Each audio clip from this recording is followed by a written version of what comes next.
আসসালামু আলাইকুম, শুভ সকাল। সুন্দর একটা সকাল, দেখেন কি সুন্দর সানি হয়েছে। আমি ঘুম থেকে উঠে গিয়েছি, বাগানে চলে আসছি। অবশ্য বাগানে আসার আগে আমি লন্ড্রিতে কাপড় দিয়ে আসছি, কাপড় ধোয়ার জন্য মেশিনে দিয়ে আসছি। অ্যাকচুয়ালি এদেশে লন্ড্রি বলতে হচ্ছে গিয়ে আপনার নিজেদের ঘরে যে ওয়াশিং মেশিন থাকে আমরা ওইটাকেই বোঝাই, বাইরে কোনো লন্ড্রিতে আমরা যাই না। তো এখন লন্ড্রিতে আমি কাপড় দিয়ে আসছি। এত সুন্দর আল্লাহর বাতাস, শরীর জোড়ায় যাচ্ছে পুরা। এখন আমি বাগানে একটু গাছে পানি দিব। আমি এখন বাগানে আমার গাছে পানি দিয়ে নিব। দেখুন এদিকে ডাটা উঠেছে। এগুলি আমার লাউ শাক।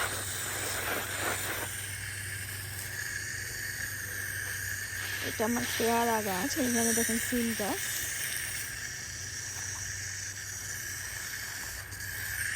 এখানে ডাটাগুলি বেশি সুন্দর হয়েছে দেখুন। ওটা হচ্ছে আমার করলা গাছ, আর সাথে এটা বটবটি গাছ। এগুলো হচ্ছে কলমি শাক। না, হ্যাঁ এগুলি তো কলমি শাকই। আমি অবশ্য কনফিউজ হয়ে কলমি শাক আর পালং শাকে। আর ওই দুইটা গাছ দেখতে পাচ্ছেন, এটা হচ্ছে আমার বেগুন, গত বছরের চারা ছিল ওইখান, গাছ ছিল ওইখান থেকেই আবার চারা উঠেছে। আমি এখন একটু গাছে পানি দিয়ে নিব।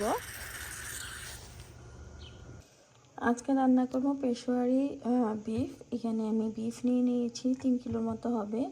এটাতে তেমন কিছু ইনগ্রেডিয়েন্ট লাগে না। টমেটো কেটে নিয়েছি, আস্ত রসুন, এখানে আছে গোলমরিচ, কাঁচামরিচ, আর আমি দিব অল্প পেঁয়াজ আর লবণ। এখন আমি মাংসগুলি দিয়ে দিব।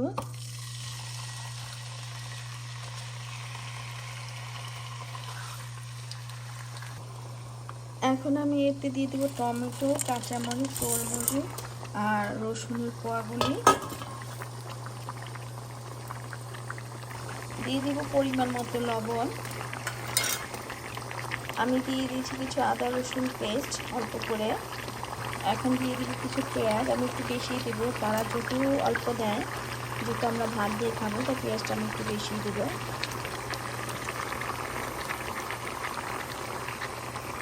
এখন আমি ঢেকে অল্প আঁচে রান্না করব। আমি একটু সব নেড়ে উল্টে পাল্টে দিয়েছি। এখন আমি ঢেকে অন্তত 40 মিনিটের মতো রান্না করব। যদিও এই মাংসে গরম মশলা যায় না, আদা রসুন পেস্ট যায় না, যেহেতু আমরা বাংলাদেশি, তার জন্য আমি তেজপাতা আর একটু গরম মশলা দিয়ে দিয়েছি, আদা রসুন দিয়ে দিয়েছি। দেখুন মাংসটা কীরকম লুক আসছে, প্রচুর পানি উঠছে, যেখানে আমি পানি দিইনি, আর এটাতে পানিও দিব না, এই পানিতেই সিদ্ধ হয়ে যাবে। যদি ওরা প্রেশার কুকার রান্না করে অনলি 10-15 মিনিটসের রান্না, কিন্তু অ্যাকচুয়ালি আমার প্রেশার কুকার রান্না অতটা ভালো লাগে না, তো এর জন্য ওরা নাড়ানাড়ি করে না। কিন্তু যেহেতু আমি প্রেশার কুকার রান্না করবো না, আমি একটু নেড়ে দিব, এমন স্কিন, এই যে টমেটোর স্কিনগুলি পিল করে নেব। আমার রান্না অলমোস্ট শেষ। দেখেন আমার মাংসটা কি সুন্দর হয়েছে, মাশাআল্লাহ। আমি এখন একটু জালটা বাড়িয়ে দিয়ে একটু ঝোলটা কমিয়ে নেব, টানিয়ে নেব 2 মিনিটের মতো। যেহেতু রাতে কাটে, আমি পুরো বেশি টানবো না। আমি দিয়ে দিব অল্প গোলমরিচের গুঁড়া,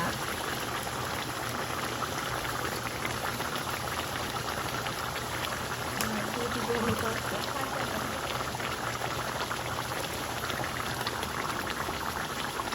দিয়ে আমি 2 মিনিটের জন্য ঢেকে দিব, যাতে কালারটা চেঞ্জ না হয়।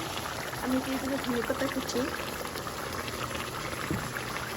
আর এখন আমি একটু নাড়া দিয়ে নামিয়ে নেব। আমার মাংস রান্না শেষ, এখন আমি নামিয়ে নেব। আমি চুলা বন্ধ করে দিয়েছি। মেইল বক্স চেক করতে যাই। আজ হচ্ছে মাসের 3 তারিখ যতদূর সম্ভব, কারণ এইখানে যত বিল পেমেন্ট, ক্রেডিট কার্ড, সব কিছু আমার বেলায় আমি 1 থেকে 10 তারিখের দিকে পে করে দিই, চেষ্টা করি। আর কারেন্ট বিল আর পানির বিলটা একটু দেরিতে আসে, ওইটা মাসের 20-25 তারিখের ভিতরে পেমেন্টের ডেট থাকে। কিছু মেল আছে, এখন বাসায় নিয়ে চেক করবো কি কি আসছে বিলতে। আমি রান্না করবো শাক আর লাউ, এর জন্য আমি চিংড়ি মাছ কেটে নিব। দেখেন চিংড়ি মাছের সাইজ মাশাআল্লাহ কিন্তু আমি এটা কেটে ছোট ছোট করে নিব, কারণ বাংলাদেশে যে ছোট চিংড়ি দিয়ে লাউ আর শাক রান্না করে না, খুব ভালো লাগে। যেহেতু এখানে ছোট চিংড়িটা পাই না, এটাই আমি কেটে কুচি কুচি করে নিব। আমি এখন রান্না করে নেব ডাঁটার শাক। আমি এর জন্য নিয়েছি পেঁয়াজ কুচি, কাঁচামরিচ কুচি। আমি কাঁচামরিচ একটু কম দিব, যেহেতু আমার মেয়ে খাবে এই শাকটা। আর চিংড়ি মাছ কুচি, ছোটো চিংড়ি নাই, তাই বড় চিংড়ি আমি কুচি করে ছোটো চিংড়ি ফিল নেওয়ার চেষ্টা করেছি। আর রসুন আমি আস্ত রসুনে দিয়ে দিব। আর এটা হচ্ছে ডাঁটার শাক। এটা আমার গত বছরে রাখা আমার বাগানের শাক। আমি কড়াইতে এখন তেল দিয়ে দিয়েছি। আমার তেল গরম হয়ে গিয়েছে, আমি সব কিছু একসাথেই দিয়ে দিব। আর এখন দিয়ে দিব আমি একটু লবণ আর একটু আদা রসুন পেস্ট। আমি লবণটা দিয়েছি, এখন দিব একটু আদা রসুন পেস্ট। আমি একটু অল্প করে সব মশলাই দিয়ে দিব। আমি দিব একটু ধনে গুঁড়ো, একটু হলুদ গুঁড়ো, অল্প মরিচ গুঁড়ো দিয়ে আমি চিংড়ি মাছটা একটু কষাবো। আমার চিংড়ি মাছটা কষানো শেষ। আমি দিয়ে দিব এখন শাকটা। শাক দিয়ে দিয়েছি। আমি একটু নেড়ে চেড়ে একটু ঢেকে দেবো শাকটা মাছের সাথে সিদ্ধ হওয়ার জন্য। কারণ শাকে আমি কোনো পানি দিব না। আমার শাক রান্না শেষ, আমি নামিয়ে নিয়েছি। দেখেন কি সুন্দর লুক এসছে। আমি এখানে একটু গরুর মাংস বারবিকিউর জন্য মেখে নিব আমার মেয়ের জন্য। আমি এখানে গরুর মাংস ছোট করে কেটে নিয়েছি। এখানে দিয়েছি আমি শানের টিক্কা মশলা। যদি আপনারা রেডিমেড মশলা পছন্দ করেন ইউজ করার জন্য, আপনারা শানেরটা ইউজ করবেন, এটা খুবই ভালো। আমি অন্য কোনো মশলা ইউজ করি না। এখানে আছে আদা রসুন পেস্ট। আমার মেয়ে যদি না খেত তাহলে আমি সব রকমের মশলা মরিচ একটু করে দিতাম, কিন্তু যেহেতু আমার মেয়ে খাবে এটাতে অন্য কোনো মশলা দিব না, কারণ স্পাইসি খায় না। আর দিয়েছি আমি এটার ভিতরে একটু গরম মশলা গুঁড়া, একটু জিরার গুঁড়া, tomato sauce, soya sauce, tasting sauce, টক দই। আর যারা কোনো সময় বারবিকিউতে টমেটো সস দেন নাই, দিয়ে মেরিনেট করে রেখে খেয়ে দেখবেন, এটা টেস্ট অনেক ভালো আসে। এখন আমি এটা মেখে রেখে যাব। ও যখন লাঞ্চ করবে তখন এটা এয়ার ফ্রাই করে দেওয়া হবে, যেহেতু ও ঝোলওয়ালা তরকারিটা খেতে চায় না। এখন আমি এটা মেখে নেব। আমার মাখামাখি শেষ। আমি এখন একটু অল্প সরষের তেল দিয়ে আর একটু মেখে তারপর এখন আমি একটা বক্সে করে রেখে দিয়ে যাব। আমার ম্যারিনেট করা শেষ। দেখেন এখনই দেখতে কি সুন্দর লুক আসছে। এখন এটা সারাদিন থাকবে। ও লাঞ্চ যখন খাবে তখন একটু করে দেওয়া হবে এয়ার ফ্রায়ারে। এটা খেতে খুব টেস্ট হয়। আমি রান্না করব এখন লাউ। এটা হচ্ছে লাউ, এটা আমার ফ্রোজেন লাউ, আমারই বাগানের লাউ গত বছরের। কিন্তু এটা ছোট লাউগুলি ছিল আমার বাগানে। এবার গত বছর 3-4 টাইপের লাউ হয়েছে। এটা হচ্ছে ছোট ছোট কলসি টাইপের হয়, যেটা খেতে খুব টেস্ট। যদি এখানে কম লাউ, বাট একবেলা হইলেই হবে, খাওয়া যাবে, খাওয়া শেষ হয়ে যাবে। আর দিব এখানে চিংড়ি মাছ কুচি, পেঁয়াজ কুচি আর কাঁচামরিচ। আমার কড়াইতে তেল গরম হয়ে গিয়েছে। আমি এখানে পেঁয়াজ কুচি, মশলা কষা, আদা রসুন পেস্ট, হলুদ, মরিচ, ধনিয়া অল্প অল্প এবং লবণ দিয়ে দিয়েছি। আমি একটু পানি দিয়ে দেবো যেন মশলাটা পুড়ে না যায়। আমি এখন চিংড়ি মাছটা একটু কষিয়ে নেব। আমার লাউ রান্না শেষ। আমি দিয়ে দিব এখন কাঁচামরিচ আর ধনিয়া পাতা। এখন আমি একটু নাড়া দিয়ে নামিয়ে নেব। আমার রান্না বান্না শেষ। এটা যে আমার লাউ, এটা হচ্ছে আমার শাক রান্না, এটা হচ্ছে গরুর মাংস।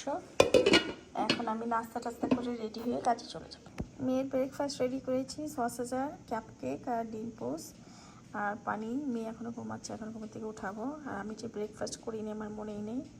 10:30 বাজে। এখন মেয়েকে উঠিয়ে নিয়ে আসবো, নিজে একটু ব্রেকফাস্ট করবো, কারণ আমি 11:30 হলে বের হয়ে যাব কাজের জন্য। সব কাজকর্ম শেষ করলাম, এখন কাজে চলে যাব। এটাই লাইফ। তারপরে আসার পথে কোথাও যাওয়া লাগলে যাবো, স্টপ বাই হব। টায়ার্ড লাগতেছে, বাট আলহামদুলিল্লাহ। কাজ থেকে বের হয়ে গিয়েছি। এখন বিকেল 5টা বাজে। সানডে যেহেতু আমি 12টা থেকে 5টা পর্যন্ত কাজ করি। অনেক রৌদ্র, কিন্তু সুন্দর বাতাস আছে। আজকে বাইরে প্রচুর মানুষ, দেখেন কত গাড়ি। যাওয়ার সময় হয়তো 2-1 জায়গায় নামবো, মোস্ট প্রবাবলি আমার মেয়ের জন্য পেয়ারা নেওয়ার জন্য। আর দেখে আর কী কী নেই। এটা হচ্ছে একটা ইন্ডিয়ান গ্রোসারি দোকান, নাম হচ্ছে মনপসন্দ। এটি গ্রিনে দেখতে পাচ্ছেন, এটা লেখা আছে হালাল। এখন আমাদের এখানে বেশিরভাগই হালাল দোকান, HEB আর ওয়ালমার্ট ছাড়া। তো এখানে গ্রোসারি করতে আসছিলাম। এটা হচ্ছে একটা ইন্ডিয়ান গ্রোসারির নাম হচ্ছে মনপসন্দ। যে এখানে পেয়ারা পাওয়া গেছে 399 পাউন্ড। কিছু পেয়ারা নিয়ে নিব আমার মেয়ের জন্য। আর দেখেন এখানে মূলা, ঢ্যাঁড়স, বিট, করলা, কচুরমুখী, লাউ, কাঁচা আম, টমেটো, সিম, মেথি শাক, সব ধরনের শাক টাক পাওয়া যায়। আমি এখান থেকে নেব কিছু পুঁই শাক। দেখুন এখানে দেশি হাঁড়ি পাতিলও পাওয়া যায়। আমি যদি একদিন সময় করতে পারি, একদিন এসে সুন্দর করে যতগুলি দোকান আমাদের এখানে আছে একটা একটা করে আপনাদেরকে দেখাবো। আমার বাজার করা শেষ, আমি নিয়েছি পুঁই শাক আর পেয়ারা। এখন আমি দাম দিয়ে বেরোয় যাব। এটা হচ্ছে আলিবাবা ইন্টারন্যাশনাল শপ, এটা একটা হালাল গ্রোসারি শপ। আমি যখন বাংলাদেশ থেকে আসছিলাম এইটার মোট সবাই 2টা গ্রোসারি ছিল, এখন অবশ্য অনেক হয়ে গেছে। এখানে অ্যাকচুয়ালি আমি আসছি আমার মেয়ের জন্য সসেজার আর ইয়োগার্ট মিল্ক নেওয়ার জন্য। দেখেন এখানে সব পাওয়া যায়, লাল আলু, সাদা আলু, বেল পেপার, ব্রিঞ্জাল পেপার, খাসি, গরু, সব হালাল মাংস। আমি এখান থেকে নিতাম আমরা। এখন অ্যামাম পার্ক লাগে ফ্রেশ হবে, ওইখান থেকে বিল দিয়ে বেরিয়ে এসেছি। আমি নিয়েছি একটা বড় ইয়োগার্ট মিল্কের গ্যালন, এটা আমার হাজব্যান্ড ফ্যামিলি সবাই লাইক করে। আর আমি নিয়েছি এখান থেকে একটা গরুর কিমা, যেটা আমার মেয়ে কাবাব খুব পছন্দ করে, গরুর কিমা। আর এটা হচ্ছে বিফ স্টেক, স্টেক খুব লাইক করে। দুটো স্টেক দিলে হয়তো $12.5। এখানে 2 পিস স্টেক আছে, ওকে একদিন করে দেবো। এটা হচ্ছে এশিয়ান মার্কেট, এখানে আসছি আমি একটু গ্রোসারি করতে।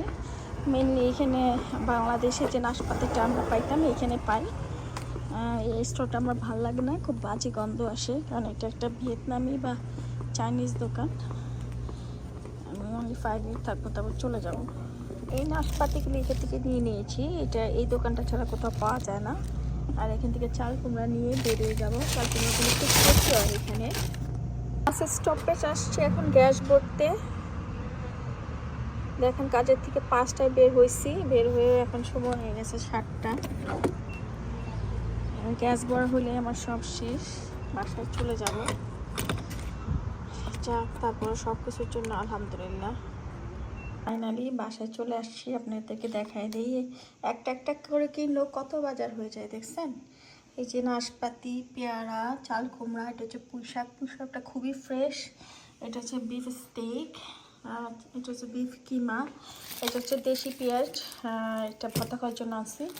আর এই যে দেখেন এটা হচ্ছে হালাল হট ডগ আর সসেজ অ্যাকচুয়ালি। আর হচ্ছে ইয়োগার্ট মিল্ক। আর আমাদের জন্য নিয়ে আসছি দেখেন একদম গরম গরম ভাজা সিঙ্গারা। আজকে দিনের জন্য আমার কর্মবিরতি। এখন একটু গাছে পানি দিব, তারপর রেস্ট করব।